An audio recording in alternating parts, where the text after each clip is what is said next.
I started my blog, INFJ Woman, in my Instagram account in December of 2018. I had been through a few really tough years, and finding my personality type really helped me a lot. I started my blog and my Instagram because I wanted to share everything that I'd learned. I thought that maybe I could help at least one person. From the beginning, we've been talking about creating a community specifically for INFJs. And I'll be honest, I've tried and I feel like I've failed a few times. I've tried a few different platforms. Some of them were really complicated to use, some of them were really expensive, but none of them were right. But the desire for this community never stopped. So many people mention it to me on social media all of the time. I knew that I had to keep looking, I had to keep trying. So recently I made some improvements to my website, and while I was doing that, I discovered that I could add a members area with a forum and groups to my website really pretty easily. And these groups have been updated so well that they look a lot like Facebook groups, and they function pretty much the same way too, but you don't have to deal with all the issues of Facebook. When I saw it, I was like, oh my God, this is exactly what I've been looking for. This is what we need. This is what we've been talking about and what we've wanted for so long. So I'm really, really happy to finally tell you that I found a solution and I know it's gonna work. I've created a community that's specifically for INFJs. It's a place for INFJs to share our ideas and experiences and to come together and support each other in a way that only INFJs can. I truly believe that you're gonna find some of your best friends in this community. I've found some of my best friends through my blog and through my Instagram account, so I know this to be true from personal experience. Having INFJs as friends is a whole different experience than having other personality types as friends. They just get you. It's that connection that you've been looking for. It's that understanding that you're looking for. So the best part of the INFJ community is that it's free, and it always will be. Head over to infjwoman.com/INFJ community to join the conversation today. I believe the biggest problem in the world is that people don't understand themselves enough. This show is designed to help you understand your INFJ personality, heal from your past, and create a life that you love. I'm Sarah Kuhn, and this is the Quiet Ones podcast. Somebody asked me recently if you can switch personalities, and the answer is no. You cannot change or switch your personality. You were born with one personality, and it stays that way for your whole life. Does that mean that you can't change and grow? No, absolutely not. You can definitely change and grow. You can improve some of your weaknesses. You can improve your strengths. You are constantly learning more and growing. You have different habits. You read books, watch inspiration on YouTube like you're watching right now. Of course, you can change and grow and become a better version of yourself, but that doesn't mean that your personality changes.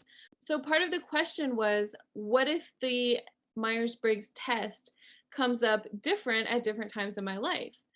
Well, one thing that you have to remember is that each letter is a percentage, right? So nobody is 100% introvert or 100% extrovert. So when you take the test, you have to look at the percentages and say, okay, maybe you're close to 50-50 on being an introvert and an extrovert. So sometimes when you feel more comfortable, you're going to be more extroverted, and other times you're going to be more introverted. And that's totally fine and completely normal. That doesn't mean that your personality has changed. It just means that sometimes you're feeling a little bit different than what you were feeling at other times, right? The other thing to consider, especially if you're an INFJ, is that we are really, really good at making other people feel comfortable. We are very good at people pleasing. In fact, we're actually the most ourselves when we're making other people happy, when we're making them feel comfortable. But a lot of us take it way too far. Instead of just making sure that everybody else is okay and then taking care of ourselves, we actually make sure that everybody else is okay to the point where we're hurting ourselves. And a lot of times that ends up with us wearing a mask for our personality, because we're so good at chameleoning or becoming the people that other people want that we don't even know who we are as a person. I think about the friends that I have. If you got all of my friends together in one room and asked them about who I am as a person, they would all come up with different answers. And it's not because I'm 12 different people, it's because I'm a different person around each one of them, because I'm trying to make each one of them comfortable. And I feel comfortable showing different parts of my personality to each one of them. Now, again, that doesn't mean that I have 12 different personalities. It just means that a different part of me comes out when I'm around those people. So if you took the Myers-Briggs type indicator test when you were around somebody who made you feel like you had to be a certain way, then your personality type may come up in one way. But later in your life, when you are more comfortable with yourself, when you've stepped into your own a little bit more, then you take the test again and it may come up with a different personality, not because your personality has changed, but because you feel more comfortable being yourself and expressing yourself to the world. So, I mean, this could come up for a lot of different reasons. It could be the friends that you have, it could be your family. A lot of people, their family is a negative influence on them, or if you're like me, you feel like you have to be a certain way around your family, and that's not really the way that you are when you're not around your family. It could be that you're a certain way because of the church that you go to, or because of the school that you went to, because of the friends that you have at the time. But when you step away from those influences, then you feel totally different. So you can't have a different personality. You're born with the personality that you have. The best thing for you to do is to think about who you really want to be without all of those other influences. And sometimes it's really difficult because it's not like that change, it doesn't happen overnight. It may take you a while after you've stepped away from those people to actually figure out who you are. It's taken me years to figure out who I am. I had to fully step away from a lot of the people that had a big influence on me. And physically, I'm like 1,500 miles from my family. I live quite a ways away from most of my friends. A lot of my friends are like Facebook friends, um, because I needed that time and that space to figure out who I am and to start making my own decisions without other people influencing me. Now, that again, that doesn't mean that my personality changed. It just means that I figured out who I am as a person, and that's what I needed. So if you feel like your personality has changed, I would really encourage you to look at where you were in your life when you took the test the first time and where you are now and how you're answering the questions as well, because how you answer the questions is also a huge player in what what the what your personality type comes up as. A lot of times, especially we as INFJs, we answer the questions of those tests in a way that we want to be. Not how we are, not how we really act, but how we want to be, how we want to be perceived, how we aspire to be. When I first took the Myers-Briggs test, all of the questions that asked about do you focus on feelings or do you focus on facts and logic? It was natural for me to say, I focus on facts and logic. That's what I'm interested in. So when I took the test, my personality came up as INTJ because I answered all the questions saying I focus on facts and logic. And it took me several years and actually explaining the personality test to my niece and explaining to her, she got into an argument with her grandma, and I was trying to explain to her why she was in this argument and how to get out of it. And I kept telling her, you're focusing on all the facts and logic, and you need to be focused on feelings, because what you said was factually correct, but the way that you said it was you hurt your grandma's feelings.